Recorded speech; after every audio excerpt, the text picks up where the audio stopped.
안녕하세요. 당신이 보내주신 자료들을 깊이 파고드는 시간입니다.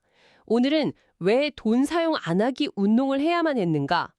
라는 제목부터 정말 도발적인 문서를 좀 들여다보려고 합니다. 이 자료의 주장이 아주 간단 명료해요.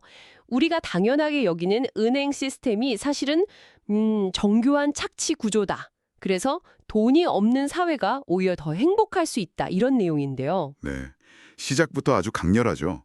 이 문서의 논리가 어디서 출발하는지를 보면 더 흥미로운데요. 어디서 시작하나요? 바로 은행이 돈을 어떻게 만드는가, 이 비밀을 폭로하는 데서 시작하거든요. 아, 대부분 사람들은 은행이 A라는 사람한테 예금받은 돈을 B한테 빌려준다고 생각하잖아요. 네, 저도 당연히 그렇게 알고 있었는데요. 근데 이 자료는 그게 아주 순진한 착각이라고 말합니다. 그게 아니라면 대체 돈은 어디서 오는 거죠? 바로 그 지점이 이 자료가 말하는 인류 역사상 가장 놀라운 속임수의 핵심입니다. 당신이 은행에서 1억 원을 대출받는 그 순간을 한번 상상해 보세요. 네? 은행원이 금고에서 진짜 1억 원을 꺼내오는 게 아니라는 거죠. 아, 그런가요? 그럼요. 그냥 당신의 통장 계좌에 컴퓨터로 숫자 1000000을 입력할 뿐이라는 겁니다. 잠깐만요. 그냥 숫자를 입력하는 것만으로 돈이 생긴다고요? 네, 바로 그 행위 자체가 돈의 창조다라고 이 자료는 말하고 있어요. 와, 그건 거의 뭐 마술 같은데요? 물론 실제로는 복잡한 규제 같은 게 있겠지만 이 자료가 짚는 핵심은 돈이 근본적으로 신용을 통해, 그러니까 무에서 창조된다. 이 말이군요. 정확합니다. 스위스의 한 은행가였다는 롤프 케페니크의 말을 인용하는데 표현이 아주 직설적이에요. 뭐라고 하는데요? 은행은 신용을 발명하고 그 대가로 현실의 노동을 갈취한다. 즉, 민간은행이 사실상 국가의 화폐 발행권이랑 비슷한 권한을 행사하고요. 네. 그렇게 허공에서 만들어낸 돈에 이자라는 꼬리표를 붙여서 우리에게 빌려준다는 주장입니다. 그렇게 되면 우리가 빚을 갚기 위해서 정말 열심히 일해서 버는 돈, 그러니까 우리의 시간과 노동으로 만들어낸 그 실질적인 가치가 결국 이자라는 형태로 금융권으로 다 흘러들어간다는 결론이네요. 맞습니다. 그래서 이 문서는 은행의 이익 이퀄 국민의 부채라는 등식까지 제시하고 있는 거고요. 와, 등식까지요? 그리고 이 구조가 개인에게만 국한되는 게 아닙니다. 아, 국가도 마찬가지인가요? 네, 국가 시스템도 똑같은 방식으로 작동한다고 지적하죠. 정부가 세금보다 지출이 많아지면 뭘 발행하죠? 국채, 즉 나라 빚을 발행하죠. 그렇죠. 그럼 그 국채를 민간은행을 포함한 금융기관들이 사들입니다. 네. 이때도 은행은 원래 가지고 있던 돈으로 사는 게 아니라 대출을 일으키는 것과 같은 방식으로 돈을 창조해서 국채를 매입한다고 이 자료는 설명해요. 허. 결국 정부는 국민이 낸 세금으로 그 국채의 이자를 갚아야 하고요. 아, 돌고 돌아서 국민 주머니에서 나온 세금이 다시 은행의 이자 수익으로 들어가는 거군요. 바로 그런 순환 구조가 만들어지는 셈입니다. 듣고 보니까 개인, 기업, 국가 할 것 없이 모두가 이 시스템 안에서 빚의 굴레에 갇히게 되는 그림이 그려지네요. 네, 이자를 갚으려면 더 많은 돈이 필요한데 그 돈 역시 또 누군가의 빚을 통해 생겨나는 거니까요. 시스템 자체가 영원히 빚을 만들 수밖에 없는 구조라는 거군요. 바로 그 점을 이 자료는 통렬하게 비판하는 겁니다. 이 시스템 때문에 사회 전체의 부가 생산활동에 기여한 사람이 아니라 돈을 창조할 권한을 가진 소수의 금융권으로 집중될 수밖에 없다고요. 알겠습니다. 이 문서가 현대 금융 시스템을 어떻게 비판하는지에 대한 구조는 이제 좀 이해가 가는데요. 좀 암울하게 들리기도 합니다. 그렇다면 이 시스템이 구체적으로 우리 삶에 어떤 문제들을 일으킨다고 지적하나요? 그냥 부의 불평등 문제만은 아닐 것 같은데요. 네, 훨씬 더 근본적인 문제를 파고들어요. 이 자료는 돈이 모든 것을 할 수 있다는 믿음, 그러니까 화폐의 물신성이 우리 사회의 거의 모든 병폐의 근원이라고 주장합니다. 화폐의 물신성이요. 네, 예를 들어서 청소년들이 온라인 도박에 빠지는 문제, 신혼부부들이 평생 갚아도 모자랄 빚을 내서 영끌로 집을 사는 현상, 또 직장에서 벌어지는 갑과 을의 부당한 관계, 그리고 부의 대물림으로 고착되는 빈부격차까지요. 아, 최근에 사회적으로 정말 큰 충격을 줬던 전세 사기 사건 같은 것도요. 결국 돈을 둘러싼 비극적인 사건 중 하나로 볼 수 있겠네요. 그렇죠. 피해자들은 평생 모은 재산을 잃고 정말 극단적인 선택을 하기도 했는데 이 모든 게 돈이 목숨보다 중요하게 여겨지는 사회 분위기와 무관하지 않다는 거죠. 네. 그리고 이 자료는 여기서 한 걸음 더 나아갑니다. 이런 문제들이 과연 개인의 탐욕 때문이기만 한 것인지 아니면 시스템 자체가 우리를 그렇게 만드는 건 아닌지 아주 중요한 질문을 던져요. 그 부분이 정말 궁금하네요.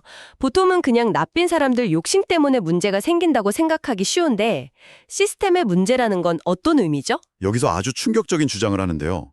현재의 금융 시스템은 본질적으로 제로섬 게임이라는 겁니다. 제로섬 게임이요? 네, 시중에 유통되는 돈의 총량은 누군가가 은행에서 빌린 원금의 합과 같거든요. 네, 그렇죠. 하지만 갚아야 할 돈은 원금 더하기 이자죠. 시스템 전체로 보면 갚아야 할 돈이 시중에 풀린 돈보다 항상 많을 수밖에 없는 구조적 모순이 있다는 겁니다. 잠깐만요. 그건 좀 이해가 안 가는데요. 경제는 계속 성장하고 새로운 부가 창출된다고 배우잖아요. 그런데 누군가 빚을 갚으면 다른 누군가는 필연적으로 파산해야 한다는 건 너무 극단적인 주장 아닌가요? 아주 날카로운 지적이십니다. 이 자료는 바로 그 성장이라는 개념 자체에 의문을 제기해요. 경제가 성장해서 부가 늘어나는 건 맞지만 그 부를 교환할 매개체인 돈은 오직 빚을 통해서만 공급된다는 점이 문제라고 보는 거죠. 돈은 빚을 통해서만? 네, 즉 누군가 이자까지 포함해서 빚을 모두 갚는다는 건 그 이자에 해당하는 돈을 다른 누군가의 주머니에서 가져온다는 의미가 됩니다. 그 과정에서 누군가는 필연적으로 돈이 부족해져서 파산하게 되고요. 이게 바로 우리가 끝없는 경쟁에 내몰리는 근본적인 이유라는 겁니다. 그러니까 살아남기 위해서 파산하지 않기 위해서 다른 사람보다 더 많이 벌어야만 하는 구조가 시스템적으로 내재되어 있다는 거군요. 맞습니다. 나누면 손해라는 인식이 깊게 자리 잡을 수밖에 없겠네요. 와, 굉장히 비관적인 진단입니다. 네, 그래서 인간 소외나 청년 고독사 같은 문제들도 결국 이런 극심한 경쟁과 불안감에서 파생된 비극이라고 분석합니다. 이런 진단을 듣고 있으니 정말 암울해지는데요. 비판만 하고 끝나는 건 아니겠죠.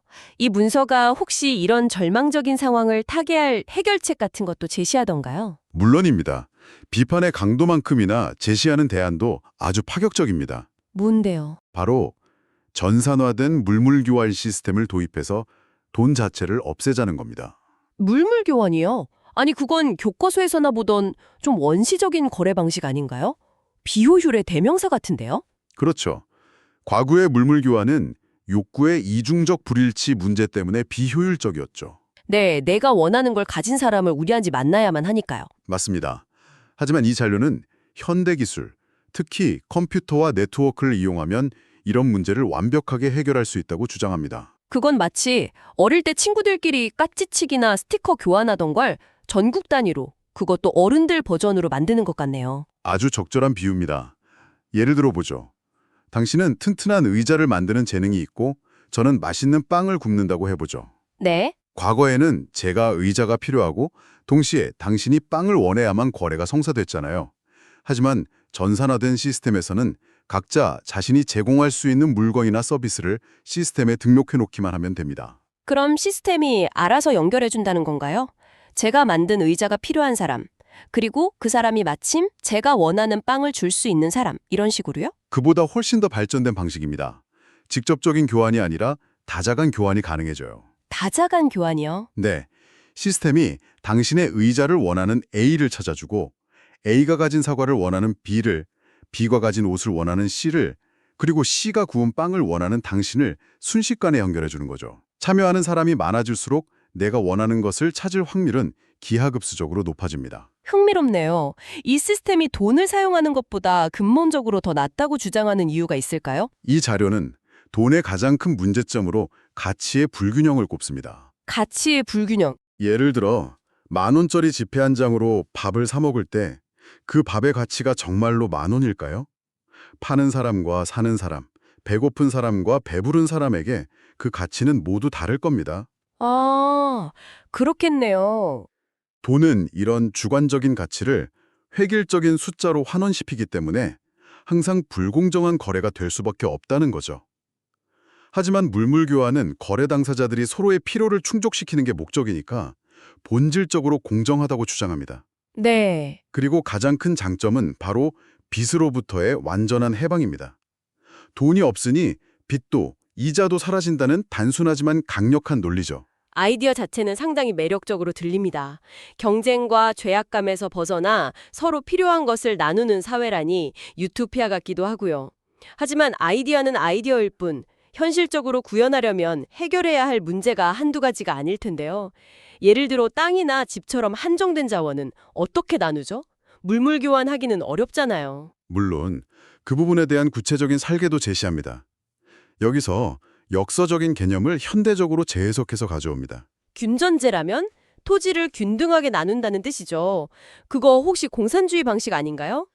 이 자료는 국가가 모든 토지를 소유하고 분배하는 공산주의 방식은 개인의 자율성을 억압하고 부패를 낳는다고 명확히 비판합니다. 아, 그건 아니군요. 네, 대신 다른 방식을 제안하죠. 모든 가구의 기본적인 주거 공간과 최소한의 경작지를 사용권의 형태로 균등하게 나눠주는 겁니다. 사용권이요? 네, 예를 들어 1인당 5평의 경작지를 받는다면 4인 가구는 총 20평의 경작지를 사용할 권리를 갖게 되는 거죠. 소유권이 아니라 사용권이라는 점이 중요하겠네요. 바로 그겁니다. 토지를 사고 팔 수 없게 만들어서 부동산 투기나 불로소득의 가능성을 원천적으로 차단하는 거죠. 대신 이 사용권은 사람들끼리 자유롭게 교환할 수 있습니다. 아, 교환은 가능하고요. 네, 농사짓기 좋은 땅을 원하는 사람과 도시 근처에 살고 싶은 사람이 서로 사용권을 맞바꾸는 시기죠. 그리고 인구 변화에 맞춰서 7년이나 50년 같은 일정한 주기로 토지를 재분배해서 부의 대물림으로 인한 불평등이 생기지 않도록 하자는 구상입니다. 굉장히 급진적인 아이디어네요. 그럼 도로를 깔거나 통신망을 유지하는 것 같은 공공 서비스는 어떻게 운영하죠? 세금을 낼 돈이 없는데요. 이 부분의 아이디어도 아주 독특합니다. 모든 사회 구성원이 각자 자기 시간의 10%를 사회에 기여하는 시스템을 만들자고 제안합니다. 10%요? 네, 여기서 이 자료는 현재 은행 시스템과 아주 흥미로운 비교를 하는데요. 어떤 비교죠? 은행의 부분 지급 준비율이 보통 10% 내외거든요. 이건 은행이 자기 자본 10%만 남기고 나머지 90%를 대출해줘서 이익을 취하는 이기심에 기반한 제도라고 분석합니다. 이건 정반대로 뒤집자는 거죠. 아, 이기심의 10%를 이타심의 10%로 바꾸자는 거군요. 그렇습니다. 각자 자기 시간의 90%는 자신과 가족을 위해 자유롭게 사용하고 나머지 10%는 통신, 발전소, 식당, 청소, 돌봄 서비스 같은 사회에 필요한 공공 영역에 자발적으로 참여하자는 겁니다. 와, 모두가 조금씩 힘든 일을 나누어 맡고 각자가 가진 재능과 자원을 조금씩 양보하는 이타심의 연쇄를 만들면 결국 사회 전체가 거의 모든 서비스를 무료로 누릴 수 있게 된다는 아주 이상적인 사회 모델을 그리고 있습니다. 듣다 보니 정말 하나의 완성된 사회 청사진을 보는 것 같습니다. 하지만 모든 사람이 정말 자기 시간의 10%를 기꺼이 내놓을까요? 더럽고 힘든 일은 서로 안 하려고 할 것 같은데요. 그 부분에 대해서도 자료는 언급을 합니다. 그런 일들은 참여 시간을 2배나 3배로 인정해주는 인센티브를 제공하거나 아니면 사회 구성원들이 돌아가면서 맞는 방식으로 해결할 수 있다고 말합니다. 아, 인센티브를 주는군요. 네. 중요한 것은 강제가 아니라 이런 시스템이 결국 자기 자신에게 이익이 된다는 사회적 합의와 신뢰를 구축하는 것이라고 강조해요. 돈 때문에 경쟁하는 대신 서로 돕는 것이 모두에게 더 나은 삶을 가져다 준다는 믿음이 사회의 기반이 되어야 한다는 거죠. 오늘 당신이 보내주신 자료를 통해 돈이 없는 사회라는 상상 속의 그림을 아주 구체적으로 들여다봤네요. 현대 은행 시스템의 작동 원리에 대한 날카로운 비판에서 시작해서 전산화된 물물 교환, 균전제, 그리고 10%의 사회 기여라는 대안까지 정말 거대한 담론이었습니다. 이 자료가 궁극적으로 던지는 메시지는 삶의 목적에 대한 질문인 것 같습니다. 우리의 삶이 남보다 더 많이 소유하고 더 높은 지위에 오르기 위한 경쟁이어야만 하는가? 아니면 주변 사람들과 화목하게 지내면서 좋은 관계와 기억을 남기는 것이어야 하는가? 이런 질문이요. 네. 그리고 우리 모두는 부자든 가난하든 죽음 앞에서는 평등하다는 사실을 상기시키면서 경쟁보다는 협력과 양보가 더 나은 사회를 만든다는 철학을 제시하고 있습니다. 이 모든 아이디어가 현실에서 그대로 구현될 수 있을지는 물론 미지수입니다.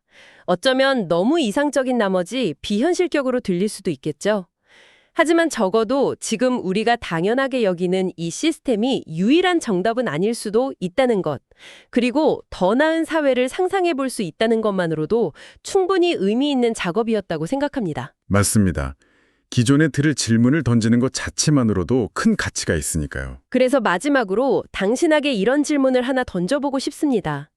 이 자료의 주장처럼 만약 우리 사회의 최우선 목표가 지금의 효율과 성장이 아니라 모든 구성원의 화목한 공존으로 바뀐다면 그 목표에 단 한 걸음이라도 더 가까워지기 위해 지금 당장 우리 주변에서 바꿀 수 있는 아주 작은 규칙은 무엇이 있을까요? 한 번쯤 생각해 보시면 좋겠습니다.